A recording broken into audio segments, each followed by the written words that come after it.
I'm representing a company called Blockster, and we are a global platform for crypto projects and people who want to learn and discover and earn in this space. And today I'm talking about marketing for launch success. And my clicker's not working. I lost Anna. Can you grab Anna? My clicker's not working. Yes. She has to minimize the...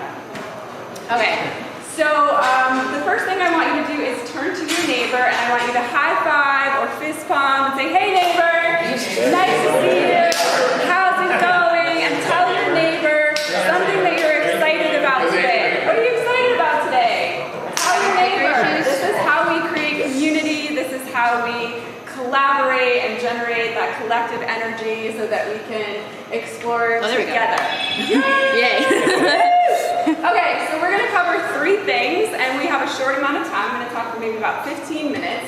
The first thing we're going to cover is cold start, problem, solution. The next thing is a marketing mindset shift, and then we're going to go through a few tactics and examples, and then we'll have a Q&A. But at any point when I'm talking, if you want to throw your hand up, if you want to shout out a question, this is very informal, so you can just jump in. So part 1, cold start problem. How do you get started from nothing, okay? This space that we're in, a lot of what we're doing has never been done before. We're building from 0 to 1. If you're familiar with the startup language, you're trying to acquire customers, you're trying to create network effects where your product or your service becomes more valuable to users as more people use it and create incentives for even more customers to sign up. So how do we do that? And how do we do that well, right? So the first thing I'm going to ask you to do is think back to a time when you did something new, when you moved to a new city, when you started a new school, when you had to make some friends or get involved in activities. What's something that you did naturally or intuitively? Could someone just shout something out? What did you do? Have you ever moved? Have you ever started a new job? Tell me what you did. Go to the playground. Go to the playground. What did you do when you got to the playground? Found someone to play with. Found someone to play with. Approach them, right? Introduce yourself. Shared a game together. What else? What have you tried to get something started that was never started before? Come on, I know you got ideas. Go to the library. Go to book about it. Okay, read a book about it. Do some research. Get informed. So we have these intuitive skills. We're social animals. We have these intuitive abilities to connect, to be resourceful, to seek out resources. These are ways that we're able to use what we already have naturally to move forward in this space. So in Web 2, go-to-market strategy is centralized, right? It generally revolves around sales and marketing teams that are pushing something on somebody. A strategy that focuses on generating leads and acquiring and retaining customers, okay? We're all familiar with this strategy, with this model. And in this model, the vast majority of value accrues to the platform itself rather than to the users. And so one of the things that we're all getting excited about is a new kind of marketing, which I'm going to explore in a minute. In Web 2, any action or activities that promote and sell products is called marketing. So it might include some brand development, some brand awareness, some market research, different kinds of content creation, advertising. You know, with the explosion of social media, a lot of that content is living on social platforms, and most of it is free, user-generated, and then leveraged for the company to make money, right? Not necessarily the content creator themselves. Well, Web3 is flipping a lot of this on its head. So the go-to-market strategy in Web3 is leveraging decentralized technologies, incentives users, through tokens and investing in community roles to bring users into the role of owner, of stakeholder. This is very revolutionary. If you don't get this kind of fundamental ideology shift, then you're not really getting what's going on in this space. This is a major change that affects all the people that are involved in consumption, in creation. The outcome here is that stakeholders include not just customers and users, but also developers, investors, and partners. Okay, so now you're going to turn to your neighbor and tell them something in this space that you're excited about. You have 10 seconds. Turn to your neighbor, grab a neighbor, and tell them what is it about blockchain or crypto that you're excited about. Anything, a coin, a project, something you're excited about.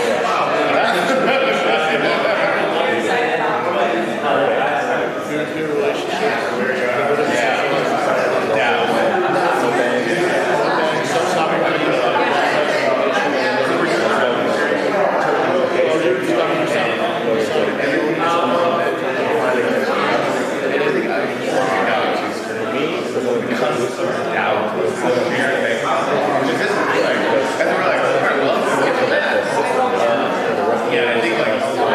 so reel it back in. Okay, so what did we just do? What did we just do? Who can tell me what that activity facilitates? What is the purpose of connecting with your neighbor in this way, and how does this mirror what's happening in decentralized companies? Drayson, what do you think? It's just genuine and it's authentic. It's genuine, it's authentic, it's organic. We talk about organic followers, we talk about organic traffic. This is what's organic. What do you jump in? I mean, it was kind of like a consensus mechanism of sorts. Right. It's shared knowledge, right? What happens is you end up kind of finding patterns in the group once people are sharing, especially if you're in a Discord, especially if you're on Twitter. You start to see what the patterns are in the conversation, what the shared values are in the community. Marketing in Web3 is about network effects. So network effect refers to the concept that the value of a product or service increases when the number of people who use that service or product increases. So this in Web2, an example of this would be like Uber, right? Number of drivers, number of users, the more we have, the bigger it gets. Or in Etsy, number of creators, number of buyers, the more we have, the more value we create. So cross-site networks effects refer specifically to the direct increase in value to users on one side of the network by the addition of users. So this is the model that we're celebrating in Web3, is people coming together to lift something up together. So now we're going to transition into how this marketing mindset, when you're thinking about what you're creating and selling what you're creating, what you need to do to shift your thinking in that process.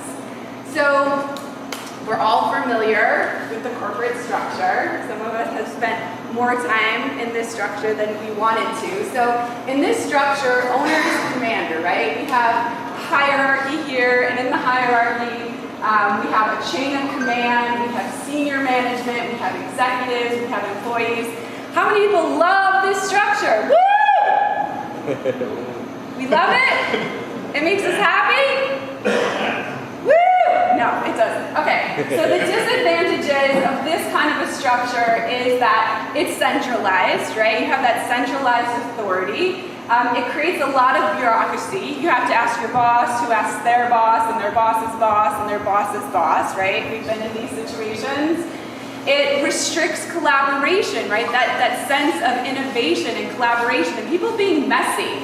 One of my favorite things about being in the crypto Web3 space is that it's kind of messy. You know, they use that analogy of the Wild Wild West, which is a fun analogy, right? Because you're making something out of nothing. This kind of model can cause managers to be territorial. Who's been in a work environment where it's competitive to the point of being backstabbing, gossipy, problematic, right? In that kind of a space, and creating communication barriers. How much transparency does the person who's fulfilling the task know about what the CEO's agenda actually is when you're in a structure like this? What's the transparency here, right? So these are some of the challenges that we're addressing with these new models. Now, this analogy is much closer to my heart. This analogy is Web3 owner as gardener. So moving into this space, we're thinking more of the owner of a Web3 business as the cultivator of a garden of plants rather than being the commander-in-chief. And I'm a permaculturist, and I spent 2 years working on farms and growing plants. And one thing that you know when you spend every day with your hands in the dirt and growing food from the ground is that nature has its own systems, right? Nature has a cooperative, inherent way of building. And when you think of yourself more as a gardener and less as a commander-in-chief, and you embrace this as being an architect of the garden, then what you're doing is setting conditions so that everyone can flourish, right? The outcome is not just about the success of the company. The outcome is about creating success for everyone, conditions for everyone to thrive, right? So how do we do that? How do we think of ourselves as a gardener in the Web3 world? Well, the two most important things are purpose and community. And how many of you are currently participating in a purposeful community now in Web3? Are you in Discord? Are you on Twitter? Are you in some, right, exactly. So shout out some of the qualities of being in that community that keep you engaged. Why are you going back again and again to your community? What are you getting? They say good morning to me every day. They say good morning to you every day. Oh my God. You feel recognized, you feel validated, you feel seen, you feel belonging. What else? Fun. Fun, it's fun, right? The people share your humor or they share your passion, right? So you feel that connection with people. What else? Decentralized stimulus. And tell me what that means to you. It means that you log on and you don't know what you're going to see, but it'll be the pulse of what's happening in the market. Right, so you get to stay current on what's going on. You feel informed, right? You feel that sense of relevance, right? And the decentralization, what does that mean to you when you say decentralization? Like what is that experience for you in a space? Can you feel it? Can you feel that your contribution is valuable when you're in those spaces? What do you think? It feels like free, like a type of freedom. A type of freedom that you don't get in that hierarchy, right? So much of that hierarchy is about compartmentalization, about staying in your lane. You're not in your lane, Janet. Get back in your lane, right? And this is about there's no lanes, right? We're in a garden, so we don't have to do that. One of the companies that rose to prominence is Zappos. A lot of you are probably familiar with Tony, who developed this company. And he was selling shoes, right? Like, we've been selling shoes for thousands of years. Selling shoes is not the most interesting thing in the world. But Tony made it fun. He made it super fun. He used wow through service. He had customer service agents and he said, I don't care if you spend 3 hours on the call with the customer, as long as you give them the best shoe service they've ever had in their life, right? He embraced and drove change in the company. Tell me how you want us to innovate, how you want us to move forward. He created fun and weirdness. People had nicknames, they had dogs in the office. He encouraged being adventurous and creative. Encouraged them always to be learning and growing, so there wasn't that stagnation that you have in a lot of those corporate structures. A lot of open and honest communication, positive team and family spirit, doing more with less, being passionate, determined, and being humble. These were the commandments that Zappos used to create, like, you know, multi-million-dollar brand of selling shoes. That's all they were doing, but they weren't selling shoes, right? It was the experience. And this was still within a centralized format, right? It wasn't decentralized, so not all of the stakeholders were benefiting, but he got the value system right. So shout out to me what some of your values are currently. You mentioned some of them already. Freedom, fun, what else? Values.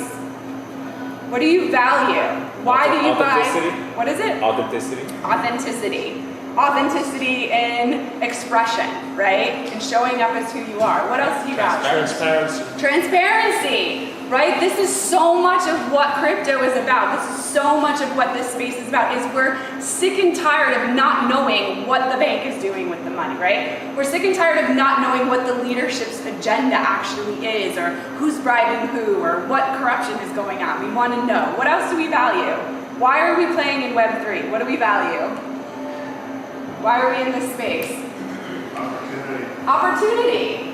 How many of us in this room want to create a better future than the present that we have right now? How many of us want the world to be better than it is right now? Yeah, fuck yeah. That's what we want. That's why we're doing this. Okay, so now we're going to transition into some tactics and examples, right? Who's better at self-promotion than Elon Musk? Right? Nobody. Right? When you create a powerful, influential brand, you're going to get some traction. I'm going to explore 3 different ways that you can get some traction with currencies. One of them is called airdrop. Is everybody familiar with what an airdrop is? Kind of, sort of? Somewhat. Okay. So airdrop is when a project distributes tokens or users to reward certain behaviors that the projects want to incentivize. So maybe you have a Discord channel, maybe people are helping to write the newsletter, maybe there's developers doing programming on the back end, and you want to reward and you want to incentivize, okay? So this is one form of creating that sense of community and incentive that you can use. And it really helps you start that problem that we talked about in the beginning, like going on the playground and asking somebody to play with you, right? This is one of those ways. You're offering the kid on the playground a lollipop to play with you. Another thing that we see as like a popular tactic in this space is viral images. Do you guys know how much this image sold for? as an NFT? Who knows? Anybody know? That person does know. Yep, $500,000. $500,000 it's sold for. So memes are a great, short, concise way to share information, and given how complex cryptocurrency is and how complex the Web3 environment is, this really streamlines it and allows you to feel a sense of community and goodwill and get a lot of information in a short and concise way. The third tactic we're exploring is developer grants. So I mentioned here DAO Match. A couple people I heard talking about DAOs here when we were doing the intros. So there is unlimited money in this space. How much money is, look, this is a $2 trillion industry right now, okay? There's trillions of dollars in this space that you can access if there's something you want to create or build, right? So look for ways to get grants, to get money, to do the thing that you're dreaming about doing. I'm providing 3 examples here of projects that I think are pretty interesting and have had a lot of success. Lucky Block is an alternative to the traditional kind of lottery process. It's decentralized, it's transparent, and it's global. And they got a lot of traction, and they've had a lot of success. Shiba Inu coin, does anybody know this coin? So I know we're at a Shitcoin conference, so you guys are probably pretty familiar with all the different kinds of coins. This came out as an anonymous coin by a person named Ryoshi, much like Bitcoin and Satoshi, and we don't know who the creator is, but it's an altcoin to Dogecoin. So we were talking about Elon Musk, right? Having personality behind your project is powerful, and it's a great go-to-market strategy. It's not a solution for a company or strategy or a business, but it's a good way to get some traction, get you off the ground, and this project is one that has been really successful. Decentraland. Anybody playing in the metaverse? Oh, yeah. Woo! My coworker Jason threw his birthday party in the metaverse, and he had 200 people from all over the world come to his party, and he was able to DJ and celebrate in a virtual environment. They've been hugely successful. They have a mono cryptocurrency that you can invest in. All right, shout out what projects you're interested in. We have 2 minutes left for me to play with you. What projects do you love that are happening right now in the space? Give me a coin. Give me a Nifty blocks. What is it? Alien worlds. Say it again. Nifty books. Nifty blocks? Nifty blocks. What is it? Rising stars. Rising stars. And what was the other one you said? Alien worlds. Alien worlds? Yeah. Alien We just shout worlds. back stuff out. What else? Pocket. What is it? Pocket Network. Pocket network. What else? Banera? Banero. No, it's M. Banero. I don't know how much stuff there is. You know Ryoshi, the guy? Yeah, yeah. He just created a new coin. It's called Shiba Predator. Shiba Predator. All right, amazing. Okay, what is Blockster? Blockster is Gabby. Gabby is Blockster. Gabby and Drayson work at Blockster, and in Blockster, this is what we're trying to create a space where you can avoid the crypto ban that's happening on Facebook and Twitter and Instagram. You can post anything you want here. You can post Shibu Predator if you want to post it on here. You can create a project page, you can create a profile. We have marketing services to support you because we love you and we want to play in this space with you. And that's it. Get in touch with me. I have free t-shirts to give away, small, medium, and large on the side of the stage. If you want to come see me after, I think